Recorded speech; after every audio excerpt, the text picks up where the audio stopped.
So we arrived in Fredericksburg, Virginia last night.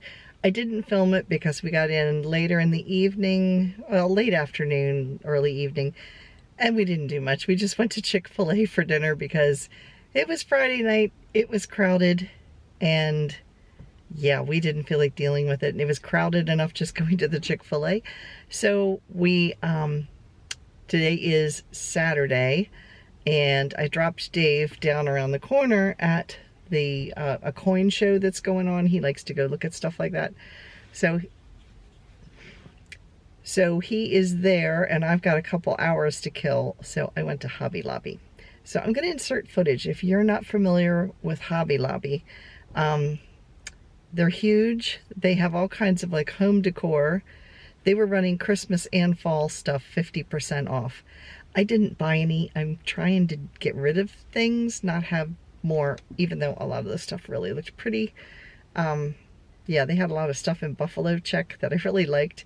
Doesn't match a thing in my house, but I liked it, but I didn't get any of that. I went for the yarn and some jewelry to make stitch markers. So I'm going to insert footage so you can see what the store looks like on the inside. Like I said, they're huge. They're like a big grocery store for crafts and home decor. And I mean, you name the craft, they've got aisles of stuff, especially yarn. I counted 1, 2, 3, 4, 5 rows of yarn, plus yarn on the end caps. And they once in a while run sales for clearance, and it's like you can get yarn at probably 75% off. Today they were running 30% off.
So let me show you now what I bought.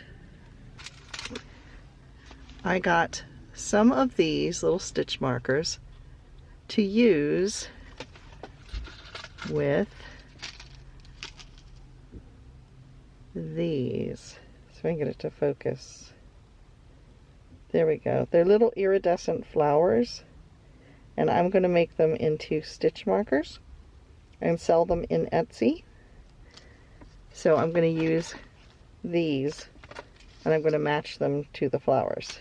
So that's one. And then I also bought, and they all got turned upside down. Here we go. These little jewel toned, they have little faceted jewels on them. And these I'm also going to put those stitch markers on and sell them on Etsy. So yeah, I was real happy with those. And then I found, this was a free pattern, which I thought was really pretty. It is crocheted, and it was like a freebie. There's the pattern, you can see it a little more up close.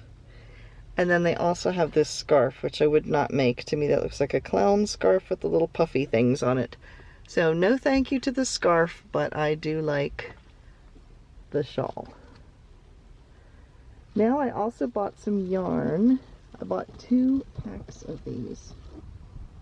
Look at the gorgeous colors here. I'm hoping this will focus because it goes from kind of a creamy white. It's not a white, but it's like a creamy white to a sage. If I open this up, the color will get better. There you can see a little bit better. It's a dark, it goes from the creamy color to a dark sage to a light sage to an off-white, and then a light kind of rusty pumpkin, and then a darker rusty pumpkin. There's a total of 360, or yeah, there is a total of 630 yards per bundle, and I bought 2 of these, so I have 1,260 yards. And this colorway, this group of colors together, are called Bravado. They had some other ones too, but I really liked this because I love fall colors. And this is going to be, between the 2 of them, it's going to be like probably a short-sleeved sweater. The fiber content, it is considered a #1, which surprised me because I would tend to say this is more like a 2 to a 3. But anyway, it is 60% acrylic, 20% wool, and 20% nylon. It is super, super soft. So, and because it's lightweight, I think we'll see how far it goes. I'm smaller now, so I might not take as much yarn, but I know I'll get at least a short sleeve sweater out of the 2 of these, if not like maybe a 3/4 length. So there they are together. How pretty is that going to be? I think I'm going to like stripe it, like maybe start here and work my way through this bundle and then turn around and go the opposite direction. I'm not sure yet. It's either that or I do both of the darks together and both of these together. It would be like wider stripes, but I tend to lean, I'm thinking more towards the smaller stripes, so just kind of working my way through the colors. But we will see. I'll have to play with it and see what I do with it, but that's what I got. Still got my coffee. We went to, or not coffee, hot tea. It's probably like semi-hot now. We went to McDonald's for breakfast. And on Dave's cheap date anymore, because we ordered 1 breakfast. It came with hot cakes. There was 3 hot cakes, or pancakes, hash browns, eggs, sausage, and a biscuit. So I just ordered a hot tea and then I ate off of Dave's plate, basically, and I ate a half of a pancake, and the pancakes were probably about 6 inches across. So I ate half of a pancake and half of a biscuit, about 4 bites of the sausage. It wasn't quite half, probably about a third of the sausage patty. And I had a couple bites of the hash brown. And I'm perfectly fine, and I'm comfortable, and he ate the rest. So that was our breakfast, and I'm going to pick him up in a little bit. And then we're going to go down this afternoon to historic Fredericksburg. So historic Fredericksburg, there's a lot of battles in the Civil War that took place all over Fredericksburg. There was actually 2 battles during the Civil War that were right in the same area. I think they were a year apart. I keep thinking one was in 1863 and one was in 1864, if I remember rightly. But there's all kinds of battles in Virginia, but especially around this area, there's lots and lots of battlefields. We've been to most of them before, so I don't think we're going to go to those again. Maybe the visitor center, but I kind of doubt it just because we live on a battlefield. We see it all the time. But Fredericksburg does have lots of little antique stores, and there was actually battles within the town itself, just like in Gettysburg. But this is a map of the town, and this is the historic district right down in here. And this is the Rappahannock River right along here. And so the town sits right on the river. And the downtown streets are really a lot of fun to walk through. There's some historic places you can go to. There's Kenmore, which my husband and I did years and years and years ago. And then there's some historic ones that are associated with George Washington, because he wasn't that far from here. Alexandria, Virginia isn't far from here, and Mount Vernon would not have been too far from here. So, yeah, it's a nice little town. So when you see us walking around, we are walking around on these streets, mainly on Princess Anne and Caroline Street are the two. There's a Prince Edward, there's Charles, Princess Anne, Caroline, and Sophia Street that are some of the main, like, downtown streets. So we'll mostly be on probably Caroline Street and Princess Anne. So we'll be down by the Rappahannock River. So we will take you along when we go down there this afternoon. This is one of the streets in Fredericksburg. There's one of the Tidewater, Virginia Tidewater style houses.